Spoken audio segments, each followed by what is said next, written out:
Have you ever driven the Lampadati Corsita? Let me tell you something about this ancient car from Lampadati's dusty garage. This car was their real first attempt at making a name for themselves. But man, they missed the mark completely. The Corsita is a front-wheel drive. Yeah, you heard that right. Front-wheel drive in what's supposed to be a sports car. It's like they couldn't decide if they were making a family sedan or something you'd actually want to race. Driving this thing feels like you're pushing a shopping cart with a jet engine strapped to the back. It's got all the power going to the front wheels, so anytime you hit the gas, the front end wants to just wash out. I entered a sports class race with this thing last week, and I might have been driving this car in reverse. The problem is Lampadati's been living in the past for way too long, while manufacturers like Ocelot and Pegasi have been pumping up these crazy hybrids and supercars with active aero. Lampadati's been making the automotive equivalent of a flip phone in a smartphone world. What Lampadati desperately needed was something modern to compete, a proper sports car that can actually take a corner without understeer, that makes you want to throw your controller through the TV. They needed something with real technology, real performance, and most importantly, something that doesn't drive like it's got square wheels. And that's when the Corsita comes in. Guys, you won't believe it. I was at Diamond Casino for 7th day of the week, and I've just won this $2 million car for free, since today is my lucky day. This Corsita isn't just any car either. It's Lampadati's answer to years of art. The design is heavily influenced by the real-world Maserati MC20, and it brings some serious tech to the table. We're talking about that crazy F1-derived pre-chamber combustion technology, the same stuff that MC20's Nettuno engine is so special. This system basically creates a mini explosion before the main combustion event, which is how they extract so much power to the compact engine. When you look at the real MC20, it's got a 3-liter twin-turbo V6 that pumps out an insane 621 horsepower and gets you from 0 to 60 in 2.9 seconds. But in GTA, this Corsita is like driving straight to sideways in just about 0.5 seconds at every corner. But the car is absolutely gorgeous. It's built on a carbon fiber monocoque too, just like the real thing, which keep the weight down to 3,300 pounds. That's super light for a car with this much technology packed into it. The name Corsita comes from the word lane, which means course for racing in Italia. So let's get straight into the customization. I was thinking, this high-tech masterpiece must have some equally impressive customization options, right? Wrong. Now, I'm staring at a catalog of parts that look like they were designed by a completely different vehicle. Let me show you what I'm talking about. Look at the front bumper options. You got splitters and these ridiculously bolt-on and super splitter options. They're all hanging off the front of this sleek supercar like they were ripped off straight from some sort of bulky race car and just slapped down without any thoughts of proportions. Same story with the rear. They look like it's wearing someone else's pants. I mean, the car parts do not even fit the car. It's like giving a toddler a can of Red Bull and expecting them to walk in a straight line. Pure chaos. And don't get me wrong on those grille options. The struggles are pretty good, but you've got the black grille and the inverted grills, which are okay, but then there's the black shark grille, and it looks like the car is about to chomp someone. Who thought that making this elegant supercar look like an angry fish was a good design choice?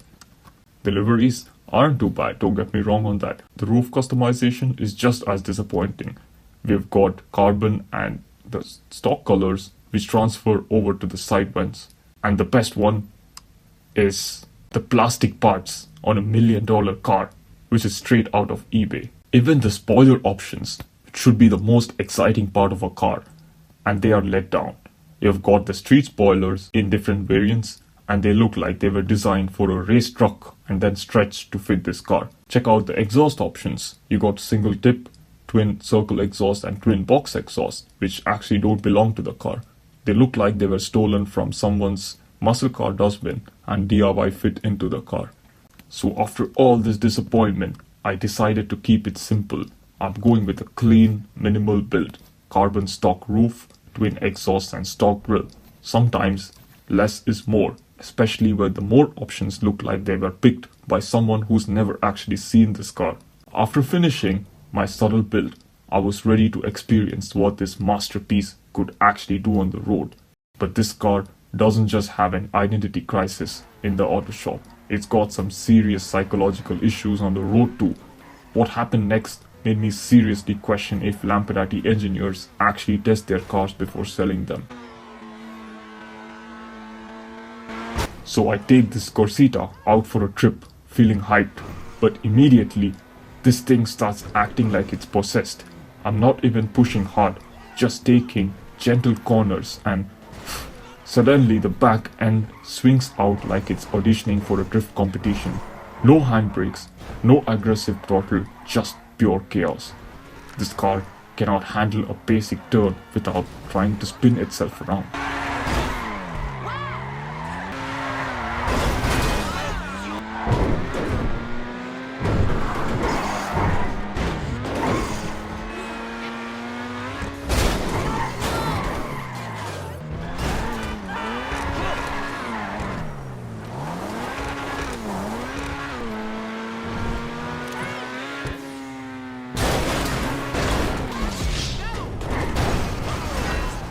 After 10 minutes of battling for my life, I realized I had to rethink my approach. This car wasn't made for being cute, it needed some serious help. If the car claims to have F1 DNA, it needs some actual F1 style aerodynamics to keep it planted. So I head back straight to the auto shop with a new plan. Time to forget the sleek sports car aesthetic and embrace what this car was meant to be. I slap on a performance GT spoiler, all in carbon fiber, which looks extremely aggressive and stylish, and most importantly, functional. Then I added the carbon fiber canards on the front bumper. I also added the rear fins to balance out the aero. While I'm here, I also decided to remove those Ignis wheels and put on a beautiful 5-spoke Italian rim. Now let's take this beast out for a drive. Absolutely gorgeous car.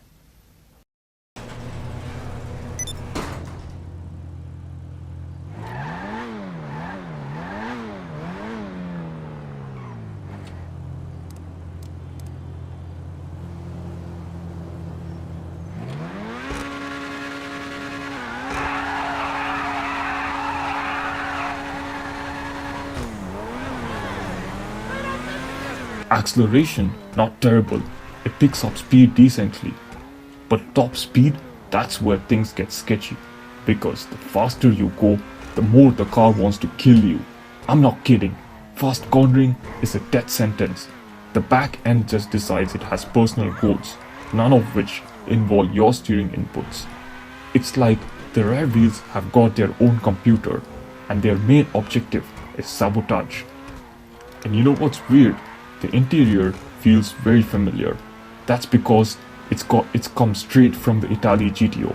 Like, come on Lampadati, you're charging a lot of money for this car and you're just recycling interiors. The steering wheel isn't even centered properly. It's so far to the left, and you'd think this car was designed for someone with an extremely long left arm and a T-Rex right arm. And oh man, these brakes aren't just bad. They're actively working against you. Tap them going into a corner and the car instantly declares it's time to drift. I accidentally hit the handbrake once mid-turn, and get this, the engine straight up shut down for a couple of seconds. Just died, like it needed a moment to process the trauma I put it through. Every bump on the road makes it worse. The car gets airborne over the smallest obstacles, and when it lands, it's like the suspension was designed by a trampoline manufacturer. One particularly bad jump nearly turned me into an NPC's worst nightmare. If this is F1 technology, I would like to speak to the engineers. And let me tell you, the difference is night and day. With the aerodynamics and the proper downforce, this Corsita finally feels like it wants to stay on the road rather than launch itself into another dimension. High speed stability is improved. Cornering isn't pure fear anymore. and for once, I can actually push this car without writing my own death sentence. So the Lampadati Corsita has a strong acceleration and agile handling, but it's prone to oversteer. The steering is highly responsive, making it feel quick and sharp in corners, while the car maintains a good downforce. Right now, its rear-wheel drive layout results in a weak launch. Overall, it's a fast car and a fun car to drive, but it does require some skills to manage its tail-happy nature. So this is what the Corsita should have been from the start.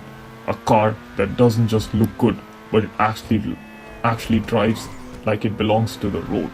And honestly, with these F1 inspired mods, it finally does. So here is a straight line speed test with 4 cars of its league. Meet the contestants. Grotti Italy GTO Pistol Comet S2 Lampadati Corsita Pegasi Tempesta.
As you saw, the Corsita is a pretty good car.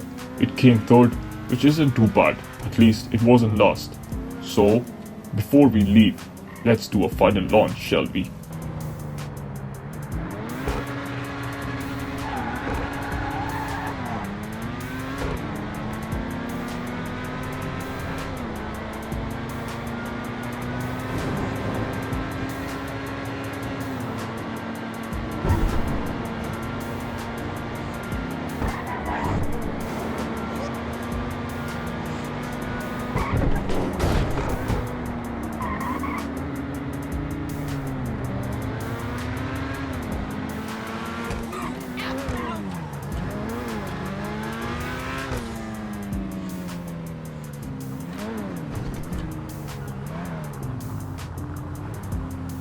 And let's also check what's below the hood.